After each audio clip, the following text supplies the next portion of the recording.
हिमाचल प्रदेश विधानसभा monsoon सत्र का आज तीसरा दिन है। सदन के तीसरे दिन की कार्यवाही के दौरान एक्साइज पॉलिसी का मुद्दा गूंजा और विपक्ष ने जमकर हंगामा भी किया। विपक्ष की ओर से विधायक रणधीर शर्मा ने एक्साइज पॉलिसी को लेकर सवाल खड़े किए।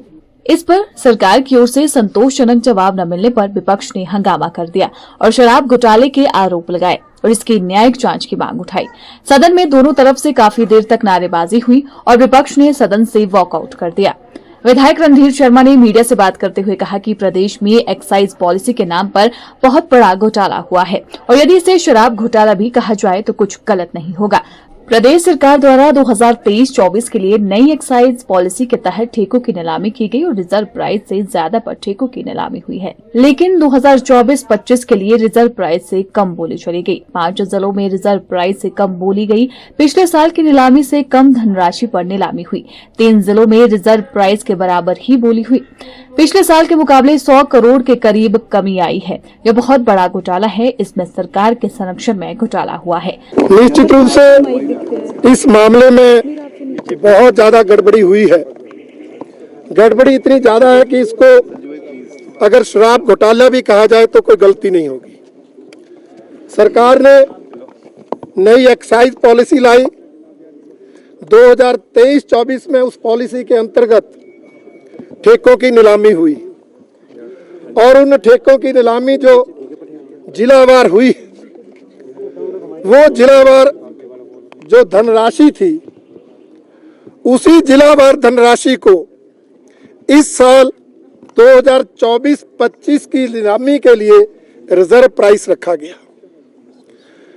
हर साल रिजर्व प्राइस से ज्यादा शराब की बोली जाती है, परंतु इस बार ये हैरानी हुई है कि रिजर्व प्राइस से कम पर भी कई जिलों में बोली चली गई।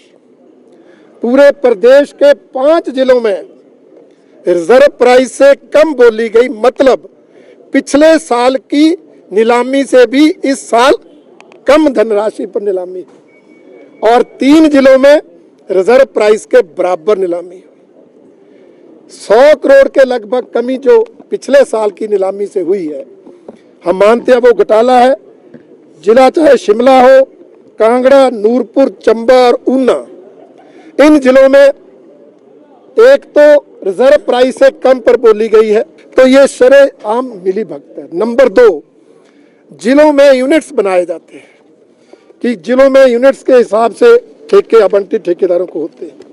इन्होंने अपने पिछले साल जो यूनिट बनाए थे उनका पुनर्गठन किया और पुनर्गठन में यूनिट्स को बड़ा कर दिया गया ताकि ठेकेदारों को लाभ दिया जा सके। सिरमौर में 5 यूनिट थे, पूरे जिले का एक ही यूनिट बन गया ताकि एक ही ठेकेदार को काम मिले। मंडी में 8 यूनिट थे, कितना बड़ा जिला है, उसका भी एक ही यूनिट बन गया ताकि उस ठेकेदार को लाभ मिले।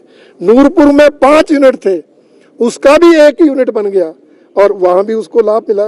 बिलासपुर में 5 के 2 यूनिट, ऊना में 11 के 10 यूनिट, चंबा में तो 11 यूनिट्स का एक ही यूनिट किया गया।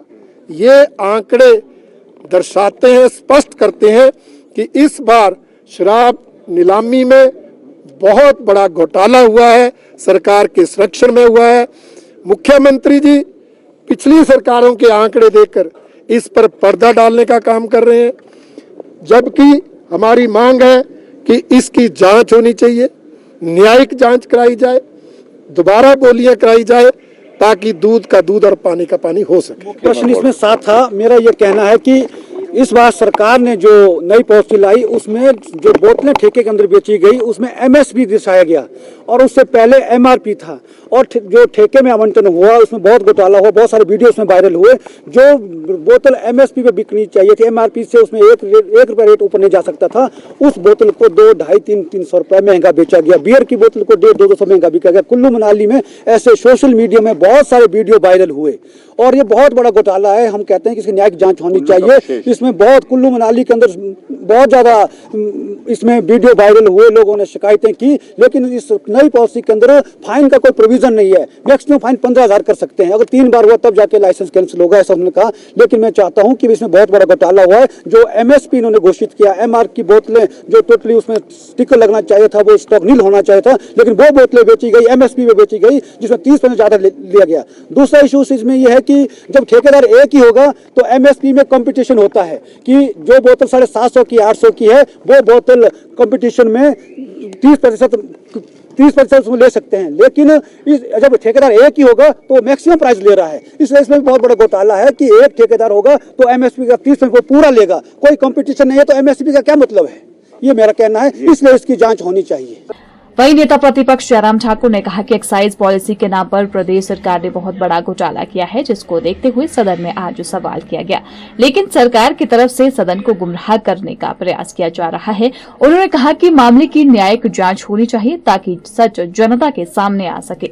आज बहुत महत्वपूर्ण प्रश्न था जो माननीय सदस्य रणधीर शर्मा जी की ओर से सदन में रखा गया। सुरेंद्र शौरी जी भी उसमें साथ में थे और उस प्रश्न का उत्तर देते हुए जिस प्रकार से मुख्यमंत्री जी ने आंकड़ों को गलत तरीके से प्रस्तुत करते हुए सदन को गुमराह किया, मैं समझता हूं ये बहुत दुर्भाग्यपूर्ण है।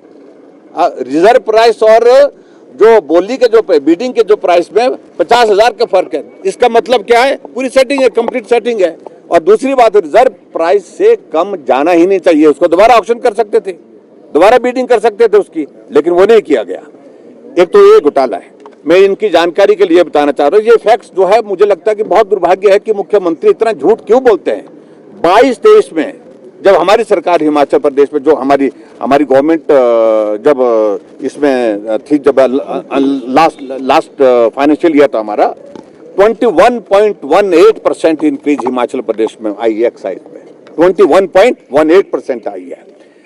और उसके बाद जो ये 40% की बात कर रहे हैं, ये सरासर झूठ है। हकीकत है कि 23-24 में अगर इंक्रीज आई है, वो आई है सिर्फ 5.95, मतलब लगभग जो है वो 26% के लगभग 26% जो है वो इंक्रीज हुई है, ना कि 40% हुई है। और उसमें रिकवरी अभी तक है। ठेकेदार भाग करके चले गए हैं, पैसा नहीं दिया है, वो हाई कोर्ट में चले गए हैं। इनको ये मालूम होना चाहिए रिकवरी तो हुई नहीं है। ये आंकड़े किसको सुनाने की कोशिश कर रहे हैं? पैसा आया ही नहीं है इस तरह से, जिस तरह से ये बोल रहे हैं। जांच होनी चाहिए। ये सारी बातें हम आज तक अभी तक नहीं कह रहे। हम सोच रहे थे कि झूठ बोलना बंद करेंगे, सदन को गुमराह करना बंद करें, लेकिन मुख्यमंत्री की आदत नहीं सुधरी और निश्चित रूप से अब ये तय करना पड़ेगा। हम लोगों ने तय किया है इस भ्रष्टाचार की पोल को खोलेंगे। हमारे पास बहुत सारी चीजें आ गई हैं, बहुत सारी चीजें आने वाली है।